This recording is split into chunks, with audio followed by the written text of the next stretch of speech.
Good morning everybody. आज के class में हम लोग एल्युमिनियम का एक्सट्रैक्शन पढ़ने वाले हैं।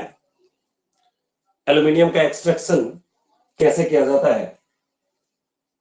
जब भी आपसे पूछा जाएगा एल्युमिनियम का एक्सट्रैक्शन,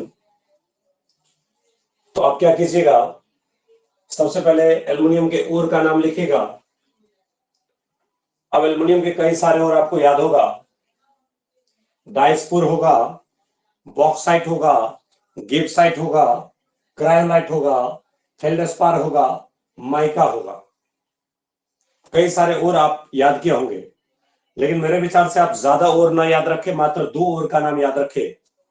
एक बॉक्साइट का नाम याद रखिए और एक क्रायोलाइट का नाम याद रखिए। ये अल्युमिनियम के एस्क हैं। हमने फेल्डस्पार भी लिख दिया है KAlSi3O8 और माइका KAlSi2O10 OH का होल 2। ये चार और के नाम आपके सामने मैंने लिख दिए हैं।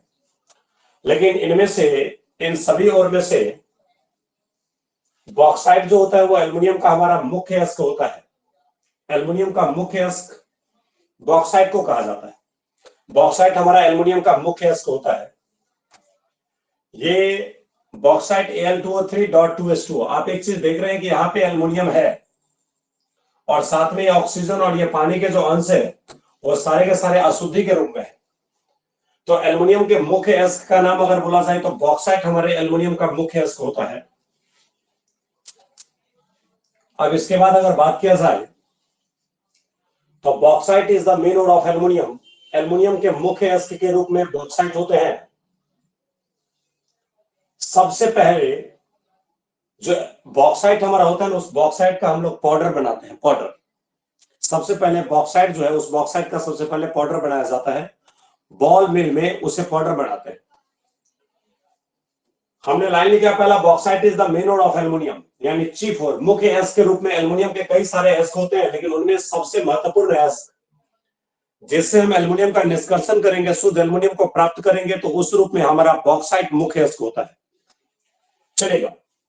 इनिशियली शुरुआत में ओर कन्वर्टेड इनटू पाउडर फॉर्म, सबसे शुरू में ओर को पाउडर के रूप में बनाया जाता है। उसके बाद उस एल्युमिनियम पे लीचिंग का प्रक्रिया अप्लाई किया जाता है।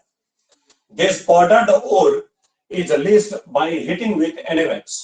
लगभग 150 डिग्री सेल्सियस पे गर्म किया जाता है और लीचिंग किया जाता है। लीचिंग प्रक्रिया क्या होता है, थोड़ा सुनिएगा एक मिनट। लीचिंग क्या होता है, मैं लीचिंग को एक एग्जांपल से आपको समझाऊंगा, आपको ज्यादा ही समझ आएंगे तब। देखिए, लीचिंग में आपको मैंने पढ़ाया था, क्या पढ़ाया था, तो जैसे यहां पे मान लीजिए चीनी है और मान लीजिए कि बालू है, और चीनी और बालू का मिक्सचर है। इसमें से देखिए, आप गौर से देखिए तो एक ऐसा अवयव है जो जल में घुलनशील है, वाटर में सॉल्युबल है, और दूसरा बालू ऐसा है जो कि पानी में घुलनशील नहीं है, इनसॉल्युबल है। तो इन दोनों के मिक्सचर को अलग करने का तरीका क्या था कि दोनों में पानी डाल दीजिए। जिस बर्तन में चीनी और बालू मिला हुआ है, उस बर्तन में ऊपर से 2 बाल्टा पानी डाल दीजिए। जैसे ऊपर से आप 2 बाल्टा पानी डाल देंगे तो तमाम चीनी घुल जाएगा, और घुलने के बाद हमारा शरबत बन जाएगा, यानी घुलनशील है, इसमें सॉल्यूशन बन जाएगा। और ये बालू जो है, वो बालू क्या होगा, तो इनसॉल्युबल हो जाएगा, अघुलनशील हो जाएगा। ठीक है। लीचिंग प्रक्रिया में चीनी और बालू को मिलाया जाता है। चीनी और पानी को मिलाएंगे तो शरबत हमारा बन जाएगा, और बालू और पानी को जब मिलाएंगे तो बालू हमारा पानी में नहीं घुलेगा, मतलब वो इनसॉल्युबल रह जाएगा। वो क्या रह जाएगा, इनसॉल्युबल नहीं घुलेगा। तो बताइए, बालू और चीनी मिला हुआ था, उसमें मैंने पानी डाला, पानी डालने के बाद तमाम चीनी घुल गया होगा, बालू नहीं घुला होगा।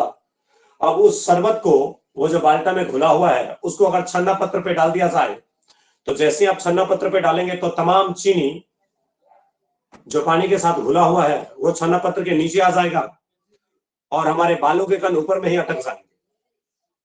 तो बालू के कण अटक जाएंगे, इसका मतलब बालू हमारा इनसॉल्युबल है, बालू अटक गया है।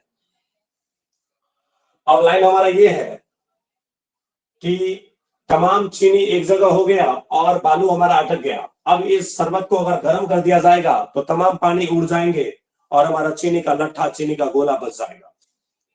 तो ये हमारा लीचिंग का प्रक्रिया होता है। लीचिंग का प्रक्रिया तब लगाते हैं जब एक रिएक्शन करे और दूसरा रिएक्शन ना करे। तो रिएक्शन प्रक्रिया यहाँ पे किया जाता है, रिएक्शन में मतलब लीचिंग प्रक्रिया यहाँ पे किया जाता है। तो देखिए लीचिंग में क्या होता है कि बॉक्साइट के साथ और भी जो बालू नामक अशुद्धि होता है वो NaOH के साथ रिएक्शन नहीं करता है। तो यहाँ पे बॉक्साइट का पाउडर है, इस पाउडर के साथ बहुत सारे बालू के कण भी होंगे।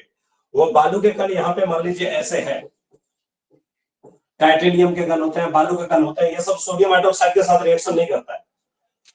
तो ये हमारा बॉक्साइट के पाउडर है, इसके साथ बालू मिले हुए हैं। इस पर जैसे ही सोडियम हाइड्रोक्साइड डाला जाएगा और इसको लगभग 150 डिग्री सेल्सियस पे गर्म किया जाएगा, तो रिएक्शन करने के बाद सोडियम एल्यूमिनेट बना लेगा, या इसी को आप सोडियम मेटा एल्यूमिनेट भी बोलते हैं। ये जो सोडियम मेटा एल्यूमिनेट होता है ना, वो सॉल्युबल होता है जल में, और हमारे बालू यहीं पे अटक जाएंगे, यहीं पे बचे हुए रह जाएंगे। इसको जैसे मैं छन्ना पत्र पे पास करूंगा तो सोडियम मेटा एल्यूमिनेट छन्ना पत्र को पास करके आगे निकल जाएगा और तमाम बालू के कण वहीं पे इकट्ठे रह जाएंगे।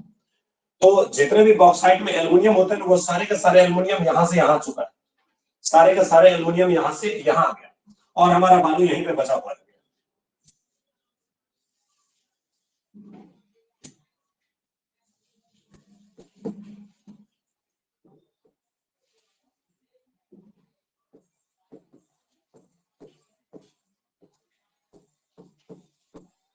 ये देखिए यहाँ पे जितने भी बालू के कण थे वो बालू के कण सारे यहीं पे रह गए, और हमारा चीनी सॉरी हमारा मतलब ये बॉक्साइट जो एल्युमिनियम के शुद्ध अवयव है वो एल्युमिनियम यहां से वहां पहुंच गया। ये सोडियम मेटाएल्युमिनेट वाटर में सॉल्युबल होता है, इसमें ऊपर से और भी पानी डाल दिया जाए और सॉल्यूशन को पतला किया जाए। तो ये जो सोडियम एल्युमिनेट है, देखिए बॉक्साइट का सारा एल्युमिनियम, आप गौर से देखिए तो बॉक्साइट का सारा एल्युमिनियम यहां से वहां चला गया, बॉक्साइट का सारा एल्युमिनियम यहां से वहां चला गया। अब इसी NaAlO2 को हमें आगे रिएक्शन में लेके जाना है। ये सारे के सारे एल्युमिनियम अगर यहां आ गए तो इसी NaLO2 इसमें और पानी डाला गया, इसको पतला किया गया और लगभग ठंडा किया गया 50 डिग्री सेल्सियस पे। तो जितने भी सोडियम थे वो पानी से रिएक्शन करके सोडियम हाइड्रोक्साइड बना लिया और एल्युमिनियम इसी पानी से रिएक्शन करके एल्युमिनियम हाइड्रोक्साइड बना लिया। तो देखिए बॉक्साइट का सारा एल्युमिनियम चला गया था सोडियम एल्यूमिनेट में, और इस सोडियम एल्यूमिनेट का पानी के साथ रिएक्शन के बाद यहां से सारा एल्युमिनियम चला गया एल्युमिनियम हाइड्रोक्साइड में, यहां का सारा एल्युमिनियम चला गया एल्युमिनियम हाइड्रोक्साइड में। तो sodium aluminate is diluted with water and cooled at 50 degree Celsius. Sodium aluminate जो होता है उसको घुलाया जाता है पानी के साथ और ठंडा किया जाता है 50 डिग्री सेल्सियस पे। अगेन फिर से जो एल्युमिनियम हाइड्रोक्साइड है इसको गर्म किया जाता है कितना पे, 1200 डिग्री सेल्सियस के आसपास। और जैसे इस एल्युमिनियम हाइड्रोक्साइड को गर्म किया जाता है तो वहां से गर्माने के बाद ये बना लेता है एल्यूमिना, और साथ में हमारा पानी निकल जाता है। देखिए बॉक्साइट का तमाम एल्युमिनियम चला गया था सोडियम एल्यूमिनेट में। इस सोडियम एल्यूमिनेट पे जैसे ही पानी डाला गया तो सोडियम एल्यूमिनेट का तमाम एल्युमिनियम चला गया था एल्युमिनियम हाइड्रोक्साइड में। इसी एल्युमिनियम हाइड्रोक्साइड को जब पुनः गर्म किया गया तो इसका तमाम एल्युमिनियम चला गया एल्यूमिना में। अब इस एल्यूमिना का मेल्टिंग पॉइंट जो होता है ना वो काफी ज्यादा होता है, लगभग 2000 डिग्री सेल्सियस होता है। एल्युमिनियम में से ऑक्सीजन को हटाना है तो ऑक्सीजन को हटाने के लिए यहाँ पे इलेक्ट्रोलाइटिक रिडक्शन करवाया जाता है जिससे कि ऑक्सीजन अलग हो पाता है, लेकिन इस एल्युमिना को पहले पिघलाना पड़ता है।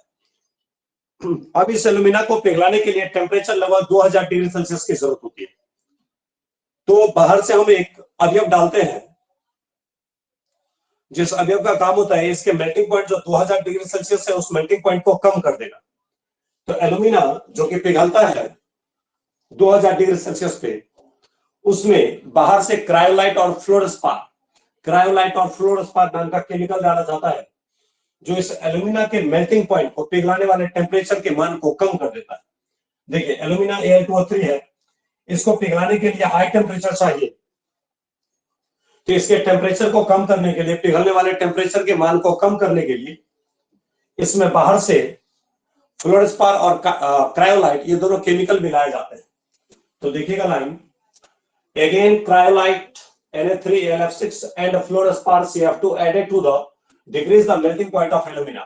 इसी एल्यूमिना के मेल्टिंग पॉइंट को कम करने के लिए बाहर से इसमें फ्लोरोस्पार और क्रायोलाइट मिलाए जाते हैं।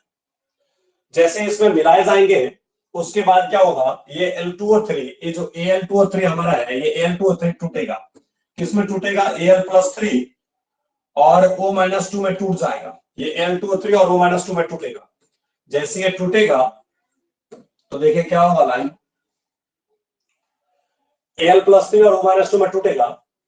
अब हमने ग्रेफाइट के 3 रॉड डाले हैं जिसको मैंने एनोड माना है, और एनोड पे कौन सा चार्ज है, पॉजिटिव चार्ज है। यहां से बैटरी से कनेक्शन दिया गया है जिसका काम होगा इलेक्ट्रोलाइसिस करना, इलेक्ट्रिसिटी से हम L2 और 3 को तोड़ेंगे तो प्रक्रिया होगा इलेक्ट्रोलाइसिस। अब एनोड पे पॉजिटिव चार्ज है जो ग्रेफाइट का लिया गया है 3 रॉड, और यहां पे कैथोड यानी कार्बन की लाइनिंग कर दिया गया है। जिस कैथोड पे कौन सा चार्ज है, नेगेटिव चार्ज, उसको बैटरी के नेगेटिव टर्मिनल से जोड़ दिया गया है जो कार्बन का बना होता है।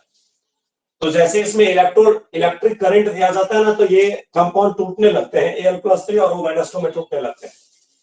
अब एल्युमिनियम पे पॉजिटिव चार्ज है, ये पॉजिटिव चार्ज नेगेटिव प्लेट की ओर जाएगा, और ऑक्सीजन का जो नेगेटिव चार्ज है वो पॉजिटिव प्लेट की ओर जाएगा। तो एल्युमिनियम पे कौन सा चार्ज है, पॉजिटिव चार्ज, तो ये नेगेटिव प्लेट की ओर जाएगा, और नेगेटिव हमारा कौन है, कैथोड है। तो कैथोड का लाइनिंग नीचे में किया हुआ है, तो ये एल्युमिनियम नीचे चला जाएगा। ये जो आपको ब्लू वाला दिख रहा है ये नीचे चला जाएगा एल्युमिनियम। और ऑक्सीजन पे नेगेटिव चार्ज है, नेगेटिव चार्ज किधर जाएगा, पॉजिटिव प्लेट की ओर जाएगा, और पॉजिटिव प्लेट किसका है, एनोड का है। तो ऑक्सीजन यहां से किधर की तरफ जाएगा, एनोड की तरफ जाएगा। तो एनोड पे चला जाएगा ऑक्सीजन, और कैथोड के पास चला जाएगा एल्युमिनियम, और यहां से हमें पिघला हुआ एल्युमिनियम निकलने लगेगा। अब देखिए ये जो बर्तन का डिजाइन होता है, वो बर्तन का डिजाइन कैसे होता है, एक स्टील का टैंक लिया जाता है जिसके अंदर से लेयर किए हुए रहते हैं किसके, कार्बन के, जो कैथोड की तरह काम कर दिया जाता है, और इसको बैटरी के नेगेटिव टर्मिनल से कनेक्ट किए जाते हैं। और जो हमारा रॉड डाला जाता है 3 को, वो एनोड की तरह काम करता है, और वो ग्रेफाइट का रॉड होता है, उस पर पॉजिटिव चार्ज होता है। इसमें पिघला हुआ एल्यूमिनियम रहता है, एल्यूमिना टूट के पिघला हुआ एल्यूमिनियम के रूप में नीचे की तरफ आने लगते हैं, और ऑक्सीजन जो है वो रॉड पे जमा होकर के रॉड से बाहर निकलने लगते हैं। जो एल्यूमिनियम हमें प्राप्त होता है वो 100% शुद्ध एल्यूमिनियम नहीं प्राप्त होता है। अब लाइन यहाँ पे लिख रहा है, जो रिएक्शन होता है वो ऑक्सीजन एनोड पे जमा होता है, और ऑक्सीजन O2 बन के बाहर निकल जाता है, और कैथोड पे जो नीचे ग्रेफाइट की लाइनिंग, कार्बन की लाइनिंग दिया गया था, वो एल्युमिनियम 3 इलेक्ट्रॉन गेन करता है और शुद्ध एल्युमिनियम के रूप में निकालता है। जो एल्युमिनियम मिलता है वो पूरा का पूरा शुद्ध नहीं होता है, तो उसको शुद्ध करने के लिए हम लोग एक और मेथड लगाते हैं जिसका नाम होता है होपर इलेक्ट्रोलाइटिक रिफाइनिंग मेथड। तो अंत में होपर इलेक्ट्रोलाइटिक रिफाइनिंग मेथड लगाया जाता है जिस समय शुद्ध एल्युमिनियम प्राप्त होता है। तो ये पूरे का पूरे एल्युमिनियम के मेटलर्जी था। इसमें एक क्वेश्चन ये पूछा जाता है कि आखिर एल्युमिना में बाहर से क्रायोलाइट या फ्लोरोस्पार क्यों डाला जाता है। तो एल्युमिना का मेल्टिंग पॉइंट 2000 डिग्री सेल्सियस होता है। ये कम टेम्परेचर पे पिघले जिससे हमारा कम हीट खर्च होगा, कम इलेक्ट्रिसिटी खर्च होगा। तो कम टेम्परेचर पे पिघलाने के लिए बाहर से इसमें केमिकल डालते हैं क्रायोलाइट और फ्लोरोस्पार। तो क्वेश्चन हमारा ये पूछा जाता है कि 2 नंबर में कि why cryolite is used in the extraction of aluminium. Aluminium के निष्कर्षण में क्रायोलाइट का इस्तेमाल क्यों किया जाता है। तो हम बोलेंगे कि एल्युमिनियम के निष्कर्षण में जो एल्यूमिना बनता है उस एल्यूमिना का मेल्टिंग पॉइंट 2000 डिग्री सेल्सियस यानी काफी ज्यादा होता है। एल्यूमिना का मेल्टिंग पॉइंट 2000 डिग्री सेल्सियस यानी काफी ज्यादा होता है। इसी के मेल्टिंग पॉइंट को कम करने के लिए बाहर से केमिकल डालते हैं, उस केमिकल के रूप में क्रायोलाइट या फ्लोरोस्पार का इस्तेमाल किया जाता है। हालांकि हमने क्वेश्चन के रूप में यहाँ पे लिख दिया है why cryolite is used in the extraction of aluminium. Aluminium के निष्कर्षण में क्रायोलाइट का इस्तेमाल क्यों किया जाता है। तो हमने आंसर लिखा है to decrease the melting point of alumina. Alumina के मेल्टिंग पॉइंट को कम करने के लिए cryolite is used in the extraction of aluminium. Aluminium के निष्कर्षण में क्रायोलाइट का इस्तेमाल किया जाता है। इस तरह से एल्युमिनियम के पूरे मेटलर्जी हो गई है। ये आपका 5 नंबर का क्वेश्चन था जिसमें एल्युमिनियम का निष्कर्षण के बारे में बात करेगा, लेकिन ज्यादातर आप 3 ही मेटल यहां से पढ़ा जाता है, लोहा, तांबा, एल्युमिनियम। तो इस तरह से आपका मेटलर्जी का फिनिश हो गया, मेटलर्जी के सारे बात निकल गए। अब इसका एक बार अगर स्क्रीनशॉट लेना चाहते हैं तो जल्दी जल्दी स्क्रीनशॉट ले लेंगे। ये आपका पेज नंबर 1 है, एक्सट्रैक्शन ऑफ एल्युमिनियम का पेज नंबर 1। जल्दी में इसका स्क्रीनशॉट ले लेंगे। पेज नंबर 1 एल्युमिनियम का एक्सट्रैक्शन। ये देखिए पेज नंबर 2,